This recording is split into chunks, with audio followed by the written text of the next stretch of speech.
And let's hear it for good starts, and maybe lucky starts, too.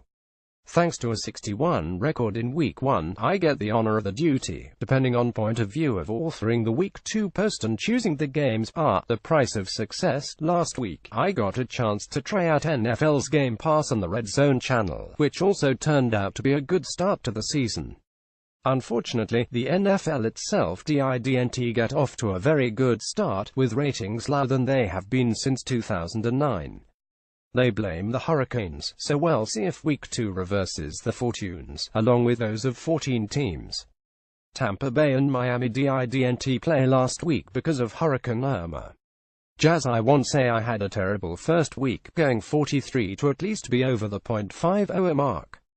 But if Ed's going to go back to his 2015 habits and get at least 6 right every week, he'll have to do much better. As for matters of the heart, I went into Week 1 wondering if the no-name bunch of rookies and cast-offs that the Jets assembled might just shock the world. The shocking part turned out to be how bad they looked against a Bills lineup that was mediocre at best. Will we go 0-6? I'm not ruling it out, and they've got even more trouble coming today. The Steelers got away with a mediocre performance in Cleveland last week, but they'll need to get a lot more disciplined against an impressive Viking squad today, 1 p.m. Eastern Time, Fox.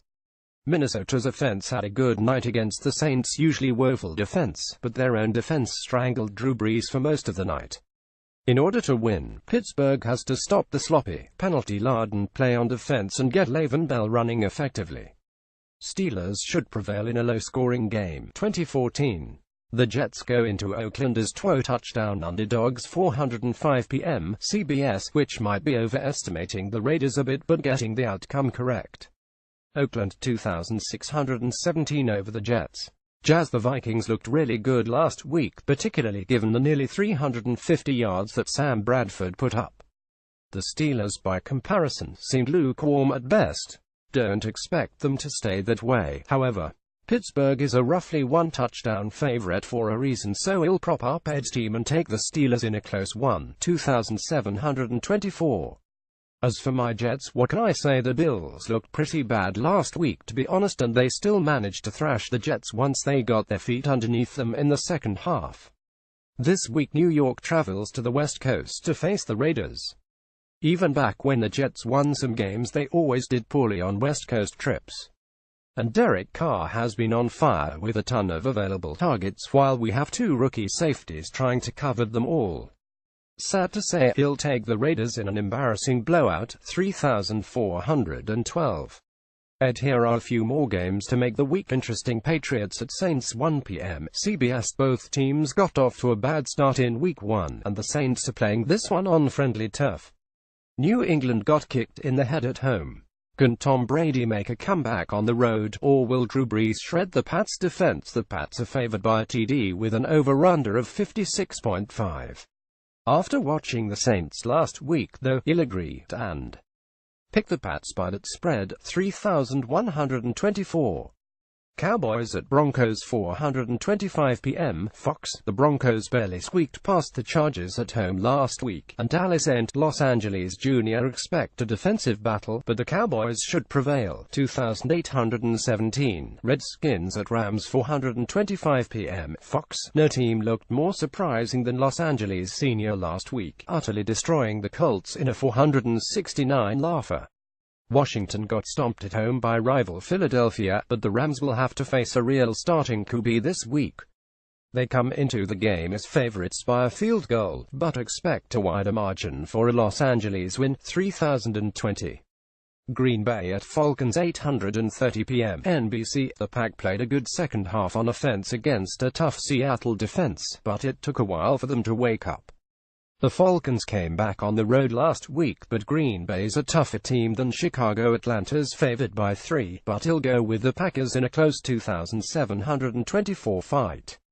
Lions at Giants, MNF, 8:30 p.m. ESPN. Dallas spanked the Giants last week, while the Lions won big at home over the Cardinals. New York comes into the game favored by a field goal, but it's tough to see why. They gave up 392 yards last week and only gained 233, while Detroit gave up 308 and gained 367, mostly through the air 285. The pass defense looks suspect, and they still probably won't have Odell Beckham back on their offense. I'll pick Detroit for a mild upset in a 2,617 win on the road. Jazz Patriots at Saints 1 p.m. CBS. These two teams put on among the worst defensive performances in the league last week, giving up in the range of 500 yards. So which one is least likely to go 0-2? Has to be the Patriots, I'm sad to say. Also, the Saints lost a couple of key offensive players to injury. I'll take New England 2,821. Cowboys at Broncos 4:25 p.m. Fox. This one is really a question of whether the Cowboys offense can continue the dominating, grinding and clock-eating display they put on last week. But the Broncos defense looks up to the challenge. If they can contain the Dallas ground game, they should be able to pull out a win here. Dallas is a slight favorite, but I'll go with the Broncos in a nail-biter, 2,724 for a mild upset. Redskins at Rams 4:25 p.m. Fox. The Rams are the pick in the Vegas line by 3, but I'm not convinced yet. They looked really good last week, but that was against the Colts, who were already missing key players. The Redskins are known for bouncing back from losing the opener, and they'll do it again here. In another upset, I'll take the Redskins 2,417. Green Bay at Falcons 8:30 p.m. NBC. Atlanta didn't look all that hot in Week 1, but that seemed to come more from coaching errors than poor play. Why was Julio Jones on the bench so much? Green Bay's defense is dominating, but I think Matt Ryan can solve that puzzle. I'm going with the line on this one and taking the Falcons in a close match, 3,027. Lions at Giants MNF 8:30 p.m. ESPN. There are question marks hanging over the heads of both these teams after Week 1. The Giants only didn't play up to expectations, and the Lions are already putting key players on IR. In the end, this one may just come down to a combination of home field advantage and who has a better history playing Monday night games. The Giants get the edge in both categories, so I'll take New York with a surprisingly strong performance, 2,714.